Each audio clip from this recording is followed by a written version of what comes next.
Hi everyone, it's Keith from the Bucket List Company, and today I'm going to be talking you through how to pack your bag for a Lemosho Kilimanjaro Trek.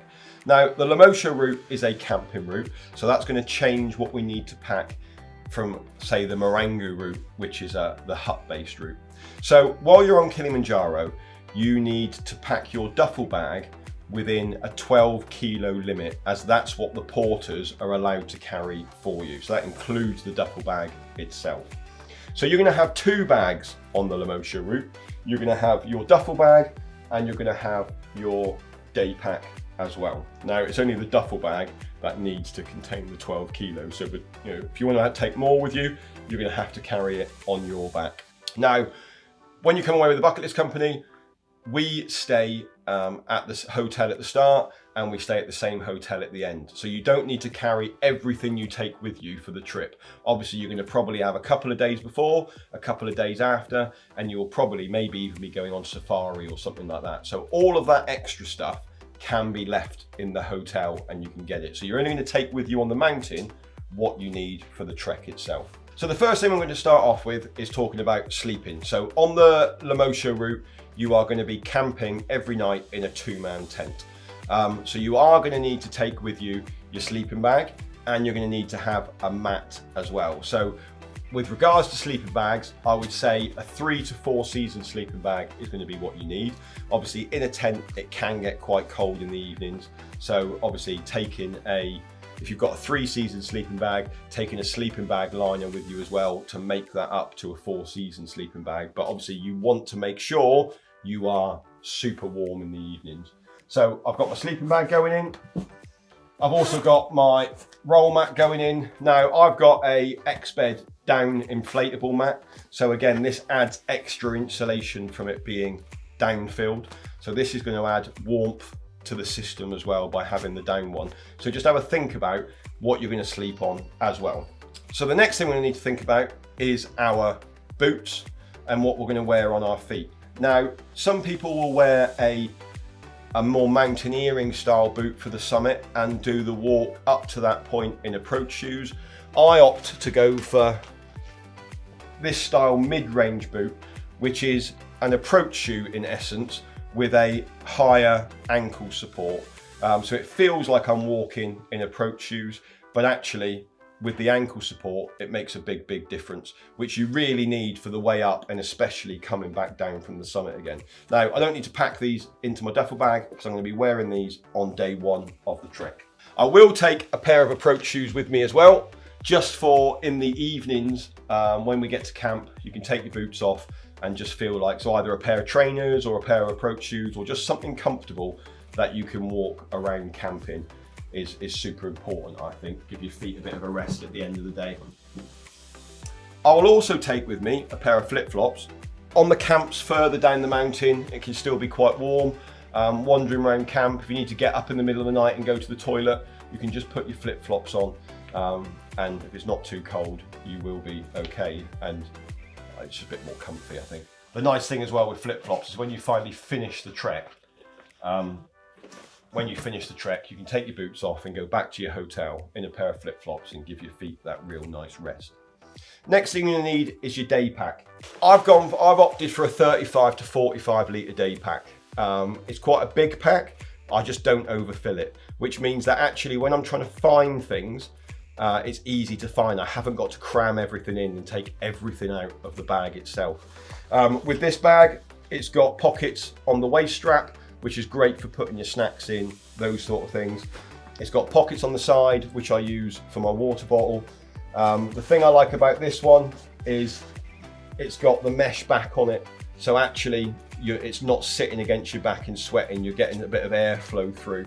And the other thing I love about this low alpine bag is it has a full side zip on the side, so you can open it all the way down to the bottom and pull something out if you need to. So I do like that bag. I've also got my trekking poles ready fitted on the side, and then I will use those. Predominantly for me, I use them for the ascent and the descent on summit night. Some people walk with them all the time. I like walking with them on the way back down just to give my knees a bit of a rest. Also, I've got a rucksack liner. Although the day pack comes with the cover that goes over the bag, if it is raining, water still gets down through the back and can soak in through the back of the rucksack. So by making sure everything is wrapped in a dry bag just means that all of your stuff within your rucksack is going to stay dry. Clothing wise then, I'm going to start the trek off with a wicking t-shirt. You've got enough capacity within the 12 kilos to have a clean t-shirt, clean pair of pants, clean pair of socks every day. You're not going to need to go out and trek the whole thing in one set of clothing. So I'll have a clean one for every day. And then I've got a pair of zip-off short trousers. So I can start off in a pair of trousers. If it gets too hot, I can just unzip them and start the trek that way. I like to use packing cubes for all of my stuff. So it makes it easy to find everything. So I know that in here is my socks and my pants, clean ones. In this one's my thermals. And then in this one, I've got my spare trousers, spare tops, ready to go in shorts in here. So I'm gonna have a thin pair of trousers. I'm gonna have a thick pair of trousers for summit night. And I'm gonna have a couple of pairs of shorts as well with a clean t-shirt for every day. One of those t-shirts will be a long sleeve t-shirt, which I can then use for summit night to add to that layering system. So all of this is going to go in the bag. So that's all my clean clothes. Thermal, base layer, top and leggings for summit night. And then my clean pants and socks ready for every day. I've then got my layering system. So on top of my wicking top or my base layer, I'm going to want to layer that up. So in here, I've got a couple of fleeces that I can use as in when we go. They're going to go in. I've then got my insulated jacket. And for Kilimanjaro, I find that this one is thick enough for me. It's a synthetic jacket as opposed to a down jacket, so it can get wet. It's very difficult to dry anything when you're camping on Kilimanjaro. So think about that one as well. You don't really want to be getting a down jacket wet. If you do feel the cold, then maybe you are going to need a thicker jacket than this. But with my layering system, this one is then warm enough for me. So it's just a case of really getting out, trying things, seeing how you feel. Obviously, sometimes it's quite hard to replicate -15 in the UK, but you can get out on a really cold day and just try and see how you feel with your layering system. This one I'm going to keep in my day pack because when we stop for lunch every day, it might get a bit chilly for that hour you've stopped. So I can just take this one out, put it on to stay warm, and then take it off to start trekking again. Then come on to my waterproofs. I've got waterproof trousers, waterproof jacket. What I do is when I get to Kilimanjaro is I just buy a plastic poncho for the rainforest section. I don't really want to be putting on thick, heavy waterproofs when you're down in 30-degree heat because you're just going to sweat. So I only really use the waterproofs when for summit night. Don't generally get a great deal of rain depending on which time of year you're going, and it tends to stay dry. So I don't tend to use my waterproofs until summit night. The important thing with your waterproofs is that they will go over all of your layering system. So you want to make sure that your waterproof will still go over your insulated jacket, your fleeces, your base layers, and make sure you can still do it up. That's the important thing. But this gives you a great wind resistance layer when you're on summit night. So generally, I haven't had summit night in the rain, but this does stop the wind coming through, and I've had plenty of windy nights on a summit night as well. These I'm going to keep in my day pack just in case I do need to use them. Moving on, I've got my gaiters. Gaiters are really important for coming down the mountain from summit night. You're coming back down the scree slope. There's loads of loose stones, really small stones, and they're going to get into your boots if you haven't got a pair of gaiters on.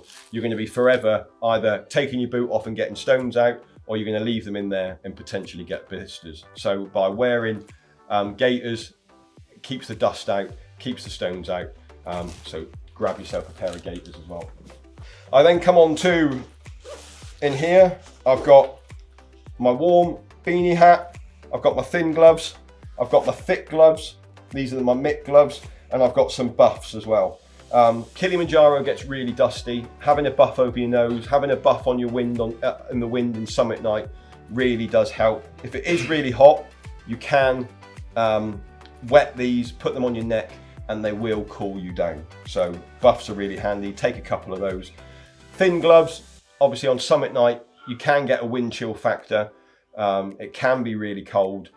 you don't want to be having your hands out. So you might have your thick pair of gloves on, but when you want to undo your water bottle or you want to undo your bag, you're not going to want bare hands. So take your thick gloves off and have a thin pair of gloves on underneath.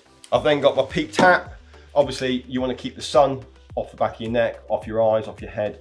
So having a peaked hat, if you've got one with a neck covering as well, that's really good to have with you as well. But you need to have something to cover. You certainly don't want to be getting sunburned at the start of the trek. It's very uncomfortable. Wash bag, depending on what you're doing on the trek, you can't have a shower on the Lemosho Trek. There are only toilet tents. You're not going to need to pack too much stuff with you in your wash bag. Just to clean your teeth, deodorant, that's all you're going to need to have, and maybe take some wet wipes for your wash if you want to do it that way. I always take my travel pillow with me, an inflatable travel pillow. It's just a home comfort. Know you're going to get a good night's sleep. So think about taking your travel pillow with you as well if you've got one. Sunglasses, you are going to need a pair of good category level sunglasses. Obviously the higher you get up the mountain, the closer you are to the sun, the brighter it is. You want a full wraparound set of glasses so sun isn't getting in from anywhere. Especially, there might be snow, ice on the summit of Kilimanjaro. That bouncing back off in your eyes can really damage your eyes. So make sure you've got a good pair of sunglasses. And to be honest, these days, I always take a spare pair with me as well, just in case I misplace a pair, because the last thing you want to do is on summit night and on summit morning is not have a pair of sunglasses with you. So have a think about sunglasses. Head torch, super important for Kilimanjaro to have a good head torch. You're going to start your climb off at 11, 12 o'clock, midnight, and you're going to be trekking for 6-7 hours until the sun comes up and you're getting up towards the summit. So you're going to be doing that under torchlight. So you're going to need to have spare batteries with you or a way of recharging your battery as well. I'll always take a battery pack with me. This one's 27,000 milliamp hours. I can get about 5 charges for my iPhone out of this battery pack. It will also charge my battery for my head torch. It will also charge my smartwatch. Lots more people these days are recording their route on their smartwatch. And you're going to need to charge your watch every day if you're doing that. So think about, do I need 1 battery pack? Do I need 2 battery packs? Obviously they're not light devices, so it might be that you have one in your duffel and you're going to have to carry one as well. So just have a think about that one. First aid kit, obviously super important. Your guides, if you're coming with a bucket list company, will have a big first aid kit with them, but you need to carry your own personal medication. Ibuprofen, paracetamol, diorolite, Imodium, blister plasters, anything that you're going to need to help you sort yourself out. Obviously the guides will carry a more advanced kit with more advanced stuff in, but for you personally, what do you need to carry, and your personal medication as well. Obviously this is going to be carried in your day pack, so you have access to it. If you get a hot spot for a blister, if you start to get a headache, you can access your first aid kit and sort it out quickly. You're not waiting to be reunited with your duffel bag that evening. Travel towel, again, if you will be given water for washing, bowls of water. You can wash your hands, wash your face, those sorts of things. Just having a travel towel so you can dry yourself off afterwards. They're lightweight, they dry really quickly, they're not heavy, they don't take up very much space in your bag. Another dry bag I always pack, either I pack a dry bag or a little duffel bag, and the idea for this is that my dirty washing goes into this. On Kilimanjaro it gets very, very dusty. You're trekking in heat, so your clothes are not going to smell overly sweet at the end of a day trekking. You don't then want to be putting your dirty washing and mixing it with your clean stuff in your bag. So having something to separate everything with is super handy, and it also means you don't have to reopen this until you get back to the UK after your trip. So keeping everything separate, super important. Finally, moving on to hydration. When you're on the trip, your porters are going to be boiling water for you or filtering water for you when you're on the trek. I would say you need to have 2 litres, a way of carrying 2 litres of water with you. You can normally top up at lunchtime, and obviously when you get into camp that evening, you can top up again. So you're not needing to carry a full day's worth of water with you on the trek. So 2 litres is plenty. I personally like the water to go bottles. They've got a filter inside them. Even though the water is being filtered, is being boiled, just for my own peace of mind, I like to know that it's been through my filter as well. With these bottles, as you saw on my day pack, they can fit into the side. I can just reach round, grab it out, have a drink and put it back in again. So I find these super helpful. These are a little bit thick to get into the side pockets of the bag. Also, everybody else has one of these, normally the same color as well. So when 15 people are all putting their water bottles in to be refilled, how do you identify that it's yours? So I'll normally wrap a piece of duct tape or electrical tape around it so I know those are my bottles. Lots of people like to take the hydration packs. There is nothing wrong with having a hydration pack. All I will say is that if this breaks, which they can do, bits can pop off the end, etc. Make sure you have a plastic bottle with you as well as a backup. The other problem with these is you can't see during the day how much you're actually drinking. So a lot of people, as they're sipping, as they're going along, they think they're drinking a lot of water, but actually when they get to camp in the evening, they're complaining of a headache, thinking they have altitude sickness. And when they pull this out their bag, it's still half full. So actually they're just dehydrated. The other problem with these on Kilimanjaro, especially on summit night, is this pipe is going to freeze with it being outside. So these are no good for summit night on Kilimanjaro. So you are going to want something that can go inside your day pack, wrapped up in something to make sure it doesn't freeze, so you have got access to water. On Kilimanjaro, you get fed really, really well. You might want to take additional snacks with you. You can buy things in Arusha or Moshi before you start the trek, or you might want to bring some of your favourite trekking snacks out with you from the UK.